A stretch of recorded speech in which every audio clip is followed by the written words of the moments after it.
Matamgi Manipuri Wari channel asibu tabiriba khwai pumnamakpu taramna okchari ngasi amuk lobirasi Eigi Thamoigi Ningaichaobi 32 suba tangka maboka mamaga changlakpa aduda chenglei pakhatpa phaurei machagi manakta ibecha tapna phamthaduna hairaklami mamagi thoibi nangse onthongna pangkhredako lairik laisu tamba loisinbasu nate hemabatina magi matamdu yoraktana taurini kaisu hena khanjinganu imawi bema adudi ima aina nungaitabadi lairik laisu tambagi matangsini chenglei di khumdi tumina lei nupa mayumna luhonglaba matungda moina macha ningol sakna semge hariduda yanabana phani khali magidi maramdi nupa machado angang natre aduna luhongbase thuna hongba pambani nupa machaduna taurakani haibadi nati adubu kanana khamba aikhoina isudi mahai tamankini hairubada ngaiba ngamdraduna atopa nupi ama muk chensilapa natragana isuba muk chenkiba tamba ngamba nati ima adusu sumi hemabati masu nupida muk ansinduna hairei aduda isu thoibidi kari khaliba chenglei tapna khumlei bubo aigidi bubo khoi mama hoina haibada loini yasage machagi wahai aduda ibecha sorama sangna hondoklaga hairaklami phare adudi hongdoasi asumna numit kharani haujinkri jingsanganba amadi chenglei gi luhongbasu anakpada aphaba numit thaba lerambana chenba tha phadana luhongbada tari pawadu tabada helena khabada call torei khabasu satpairei hello helena sauna hairei kaino nangna khalise ha nakut chalaba nupi aduna atopa nupa amada chenkhraga tumina lerise kaigino nupi duna ai pamdrena atopa nupa la chenkibadubu ai kai hairudoino atopa nati chelido ai gi ngandane khaba helena gi wahai aduda makhondi thoktana nui helena makhatana sauna hairei luhongbasu kuidre haujiga khoina tawdise kaino khabasu thawai sasadana hongjagrasano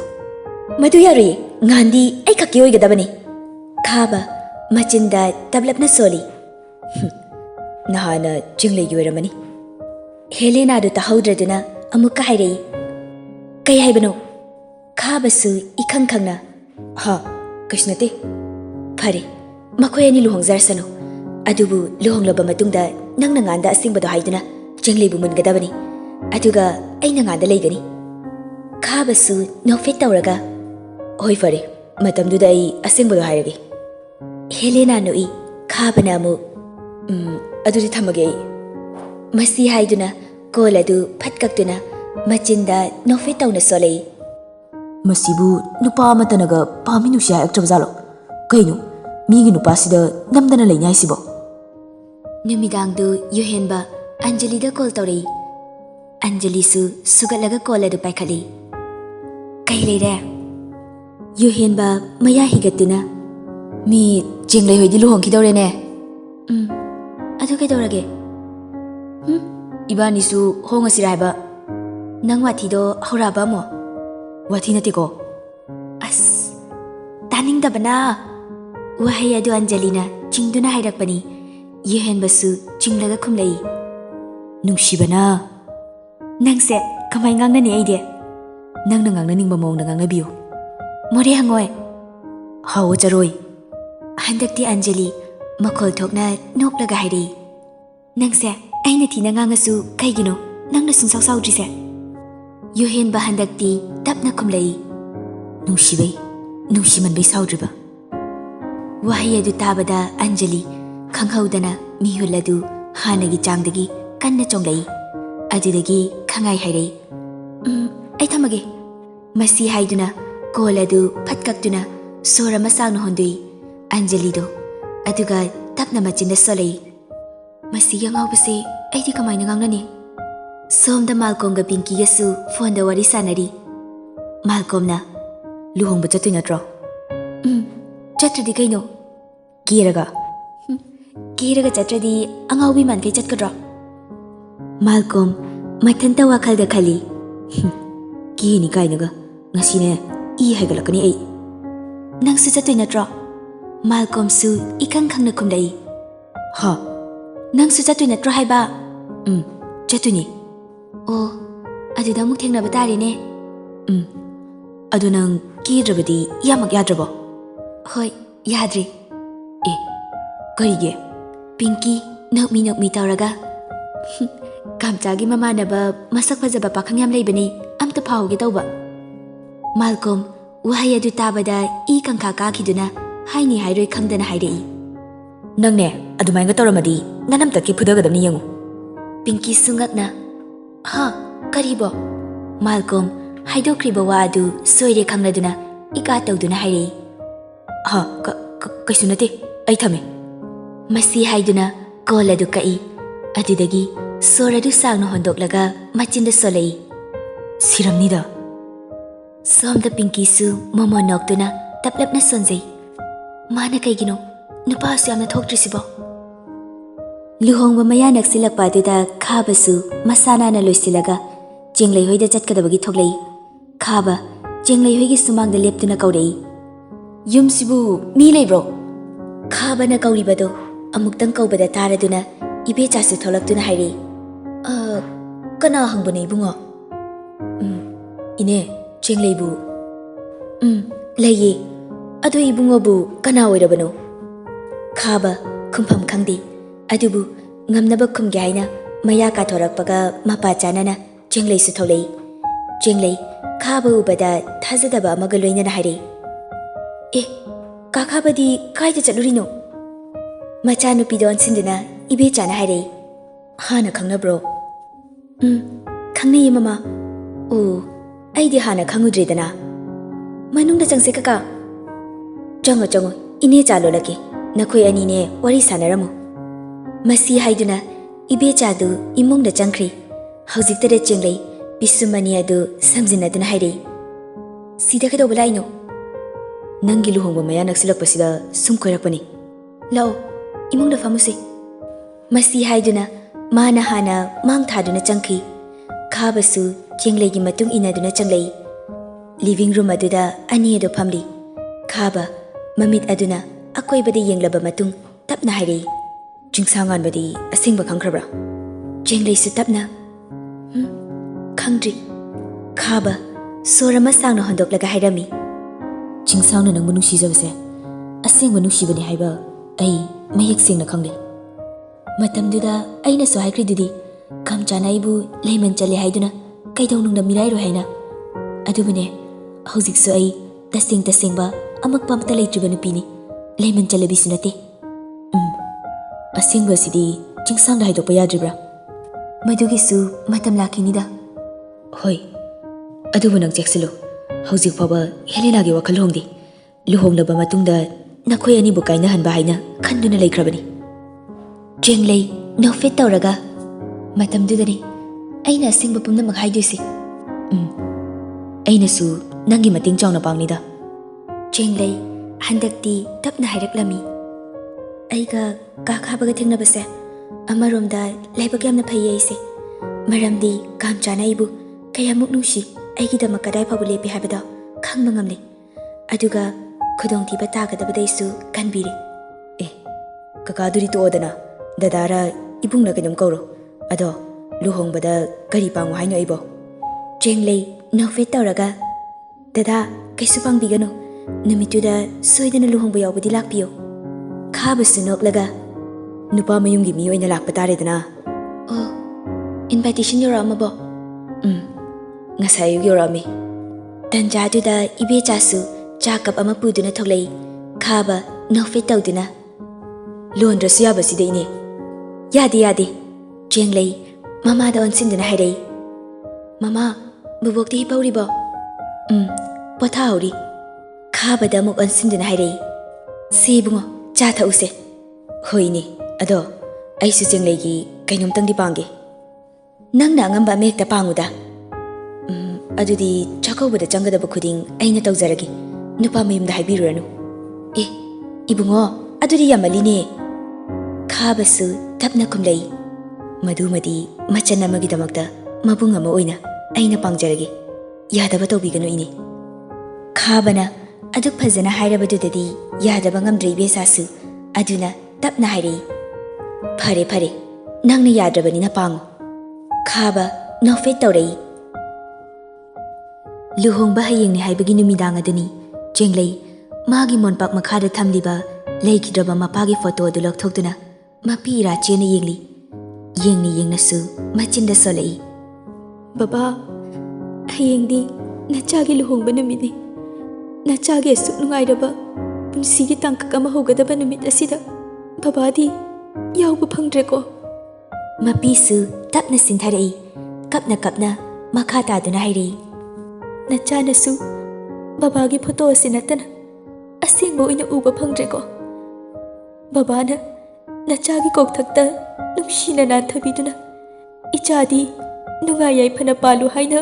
ꯕꯣꯔ ꯄꯤꯕꯗꯨꯁꯨ ꯃꯄꯣꯛꯁꯤꯃꯒꯤꯗꯤ ꯅꯆꯥꯅ ꯐꯪꯉꯔꯣꯏꯀꯣ ꯃꯁꯤ ꯍꯥꯏꯗꯨꯅ ꯀꯞꯂꯛꯏ ꯏꯕꯦꯆꯥꯁꯨ ꯃꯆꯥꯒꯤ ꯀꯥꯗ ꯆꯪꯂꯛꯄꯅꯤ ꯑꯗꯨꯕꯨ ꯃꯆꯥꯅ ꯀꯞꯇꯨꯅ ꯂꯩꯔꯝꯕ ꯑꯗꯨ ꯎꯕꯗ ꯄꯥꯈꯠꯅ ꯆꯦꯟꯁꯤꯜꯂꯛꯏ ꯑꯦ ꯏꯆꯥ ꯊꯣꯏꯕꯤ ꯀꯩꯗꯧꯔꯦ ꯆꯦꯡꯂꯩ ꯃꯃꯥꯗ ꯀꯣꯟꯁꯤꯟꯗꯨꯅ ꯀꯞꯂꯒ ꯍꯥꯏꯔꯛꯏ ꯃꯃꯥ ꯑꯩ ꯕꯕꯥꯕꯨ ꯌꯥꯝꯅ ꯅꯤꯡꯁꯤꯡꯉꯦ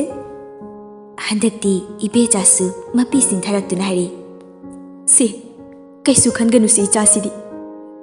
ꯕꯕꯥꯒ ꯃꯃꯥꯒꯤ ꯃꯌꯥꯏꯗ ꯑꯩꯅ ꯐꯝꯗꯨꯅ ꯆꯥꯛ ꯆꯥꯃꯤꯟꯅꯕꯁꯨ ꯐꯪꯗ꯭ꯔꯦꯀꯣ ꯃꯆꯥꯒꯤ ꯃꯀꯣꯛꯇ ꯏꯕꯦꯆꯥ ꯇꯞꯅ ꯅꯥꯟꯊꯕꯤꯗꯨꯅ ꯊꯦꯝꯂꯛꯏ ꯁꯤꯁꯦ ꯀꯩꯁꯨ ꯍꯦꯟꯅ ꯈꯟꯖꯤꯟꯒꯅꯨ ꯑꯗꯨꯒꯤ ꯁꯔꯨꯛ ꯃꯃꯥ ꯋꯥꯍꯩꯒꯤꯁꯦ ꯆꯦꯡꯂꯩ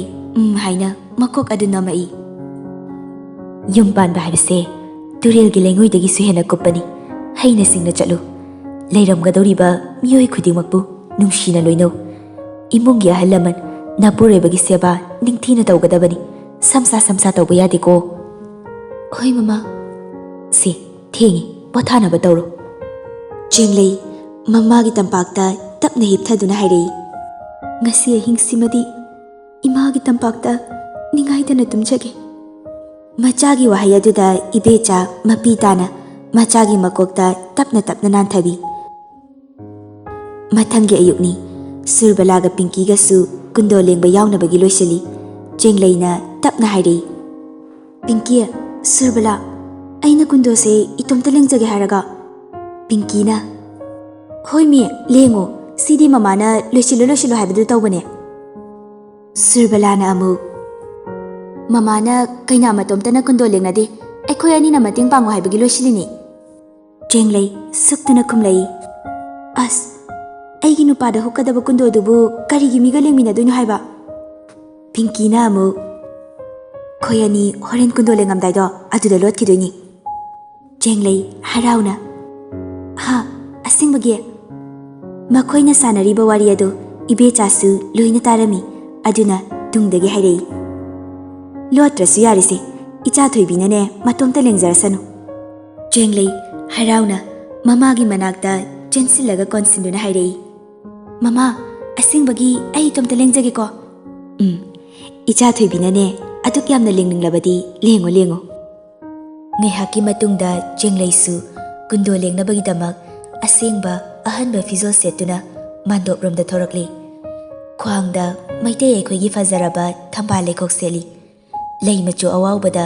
ꯑꯉꯧꯕꯅ ꯃꯄꯥꯜ ꯍꯛꯄ ꯔꯥꯅꯤ ꯐꯤ ꯑꯃ ꯏꯜꯂꯤ ꯅꯥꯗ ꯃꯌꯥꯏ ꯑꯣꯏꯔꯞ ꯆꯥꯎꯕ ꯁꯅꯥ ꯑꯃꯁꯤ ꯈꯨꯗꯥꯡ ꯑꯅꯤꯗ ꯌꯥꯝꯅ ꯄꯤꯛꯄꯁꯨ ꯅꯠꯇꯕ ꯆꯥꯎꯕꯁꯨ ꯅꯠꯇꯕ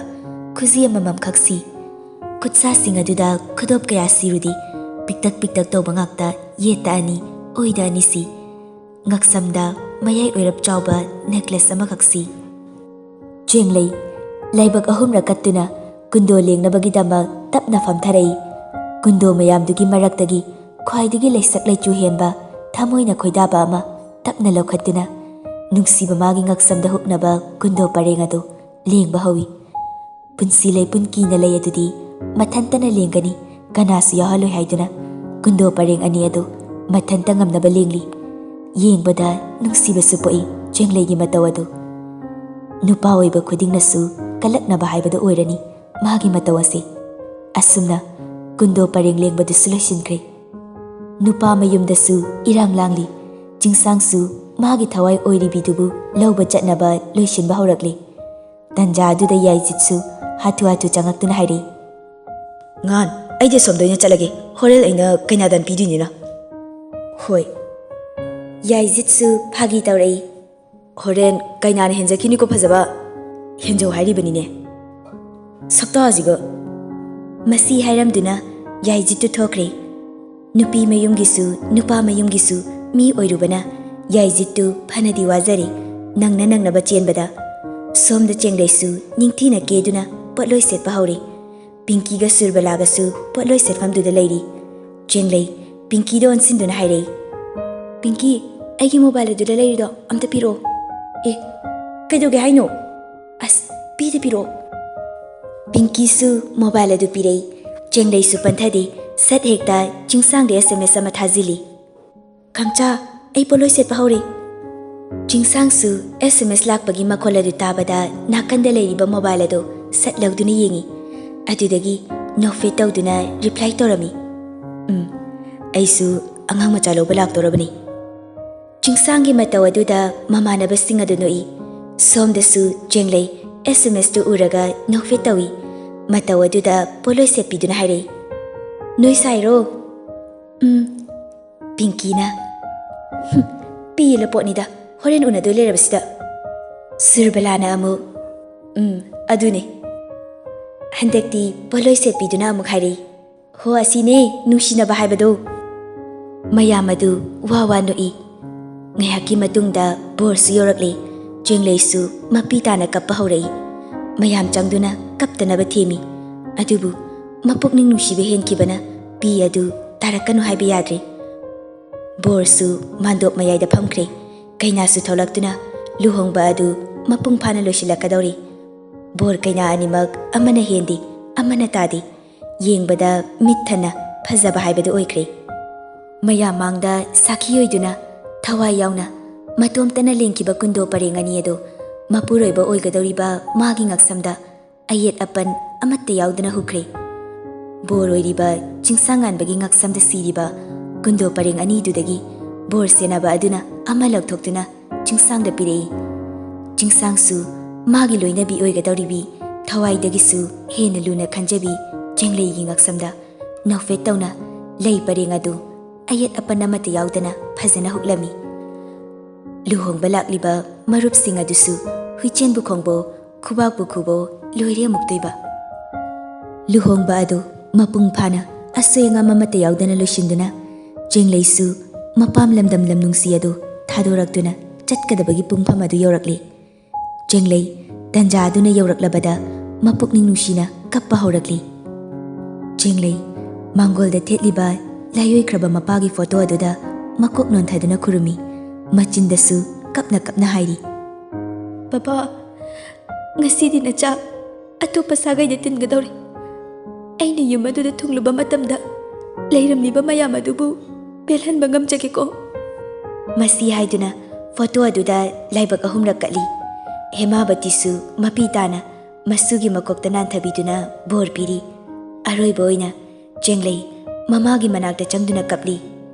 ꯏꯕꯦꯆꯥꯁꯨ ꯀꯞꯇꯨꯅ ꯃꯆꯥꯒꯤ ꯃꯀꯣꯛꯇ ꯅꯥꯟꯊꯕꯤꯗꯨꯅ ꯍꯥꯏꯔꯤ ꯆꯥꯊꯣꯏꯕꯤ ꯅꯀꯣꯛ ꯐꯥꯎꯕ ꯆꯤꯛꯇꯅ ꯅꯨꯡꯉꯥꯏꯅ ꯄꯥꯜꯂꯨꯀꯣ ꯌꯨꯝ ꯑꯗꯨꯒꯤ ꯌꯨꯝꯕꯨꯔꯦꯝꯕꯤ ꯑꯣꯏꯅ ꯃꯇꯝ ꯄꯨꯝꯕꯗ ꯅꯣꯛꯐꯦꯠ ꯇꯃꯛ ꯇꯧꯗꯨꯅ ꯂꯩꯌꯨꯀꯣ ꯆꯦꯡꯂꯩ ꯀꯞꯇꯨꯅ ꯃꯥ ꯀꯔꯤꯒꯤꯁꯨ ꯀꯞꯅꯤꯡꯂꯣꯏ ꯅꯤꯡꯉꯣꯜꯂꯣꯏꯕꯤ ꯈꯨꯗꯤꯡꯅ ꯃꯄꯥꯝ ꯂꯝꯗꯝ ꯊꯥꯗꯣꯛꯇꯨꯅ ꯆꯠꯂꯝꯗꯥꯏꯗ ꯃꯤꯠꯂꯨꯗꯒꯤ ꯄꯤꯔꯥꯡ ꯁꯤꯟꯊꯗꯕ ꯑꯃꯠꯇ ꯌꯥꯎꯔꯝꯂꯣꯏ ꯃꯗꯨꯃꯛꯅꯤ ꯆꯦꯡꯂꯩꯁꯨ ꯃꯌꯨꯝ ꯊꯥꯗꯣꯛꯀꯗꯧꯔꯦ ꯈꯟꯅ ꯄꯦꯟꯅ ꯀꯞꯂꯤ ꯉꯥꯏꯍꯥꯛꯀꯤ ꯃꯇꯨꯡ ꯆꯦꯡꯂꯩꯁꯨ ꯅꯨꯄꯥ ꯃꯌꯨꯝꯗ ꯌꯧꯔꯦ ꯃꯌꯥꯝ ꯑꯗꯨꯁꯨ ꯆꯥꯕ ꯊꯛꯄ ꯂꯣꯏꯅꯗꯨꯅ ꯍꯟꯅꯕꯒꯤ ꯇꯟꯖꯥ ꯑꯗꯨ ꯌꯧꯔꯛꯂꯤ ꯁꯥꯒꯩꯒꯤ ꯑꯍꯜ ꯂꯃꯟꯁꯤꯡꯅ ꯆꯦꯡꯂꯩꯅ ꯐꯤꯒꯥꯎ ꯁꯥꯅ ꯌꯥꯔꯤꯕ ꯐꯤ ꯑꯗꯨꯗ ꯉꯝꯖꯕ ꯗꯥꯟ ꯈꯔ ꯈꯔ ꯊꯥꯗꯔꯝꯂꯒ ꯕꯣꯔ ꯄꯤꯔꯝꯗꯨꯅ ꯊꯣꯛꯈ꯭ꯔꯦ ꯌꯥꯏꯖꯤꯠꯁꯨ ꯆꯪꯂꯛꯇꯨꯅ ꯐꯤꯒꯥꯎ ꯁꯥꯅ ꯌꯥꯔꯤꯕ ꯑꯗꯨꯗ ꯄꯩꯁꯥ ꯈꯔ ꯍꯥꯞꯇꯨꯅ ꯆꯦꯡꯂꯩꯒꯤ ꯃꯀꯣꯛꯇ ꯅꯥꯟꯊꯗꯨꯅ ꯍꯥꯏꯔꯛꯏ ꯅꯨꯡꯉꯥꯏꯅ ꯅꯀꯣꯛ ꯐꯥꯎꯕ ꯆꯤꯛꯇꯅ ꯄꯥꯜꯂꯣꯏ ꯆꯟꯗꯤ ꯆꯦꯡꯂꯩ ꯃꯄꯤ ꯁꯤꯟꯊꯔꯛꯏ ꯀꯞꯄ ꯐꯠꯇꯦꯁꯦ ꯗꯥꯌꯥꯏ ꯀꯩꯅꯣꯝꯃ ꯄꯤꯔꯝꯒꯦ ꯃꯁꯤ ꯍꯥꯏꯗꯨꯅ ꯃꯥꯅ ꯄꯨꯔꯛꯏꯕ ꯄꯦꯛ ꯐꯖꯅ ꯇꯧꯔꯕ ꯕꯣꯛꯁ ꯑꯗꯨ ꯆꯦꯡꯂꯩꯗ ꯄꯤꯗꯨꯅ ꯍꯥꯏꯔꯛꯏ ꯁꯦ ꯍꯣꯔꯦꯟ ꯉꯥꯟꯒ ꯄꯨꯟꯅ ꯌꯦꯡꯃꯤꯟꯅꯧꯀꯣ ꯆꯦꯡꯂꯩꯁꯨ ꯍꯣꯏ ꯍꯥꯏꯅ ꯃꯀꯣꯛ ꯑꯗꯨ ꯅꯣꯝꯃꯤ ꯌꯥꯏꯖꯤꯠꯁꯨ ꯊꯣꯛꯈ꯭ꯔꯦ Malcolmga Yuhenbagasu amuk changlaktuna Jenglei Pigau Sana Yariba Pi aduda paisa khara khara hapi. Yuhenba noklaga Nachanupa fazaba ama pokchaba oiro.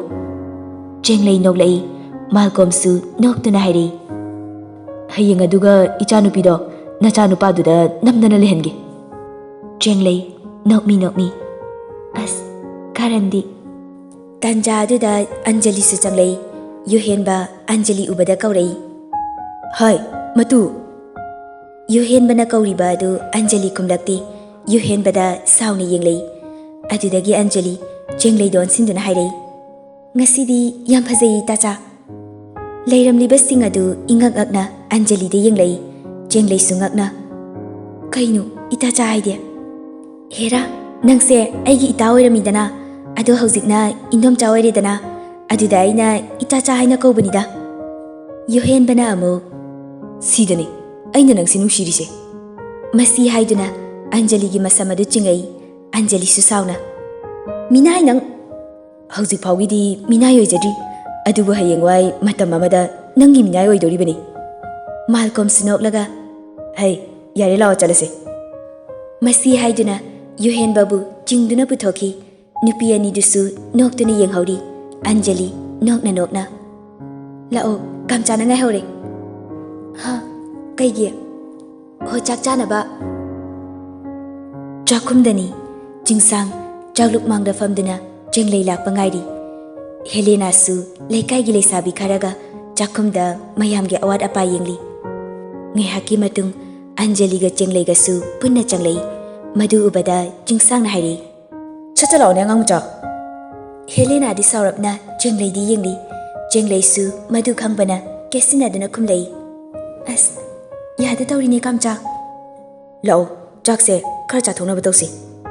Jenglei su Jingsangi manakta chiarama chingsinuna famtharei. Madu ubada Helena do yamna phaba saduna hairei. Chamina ba phatine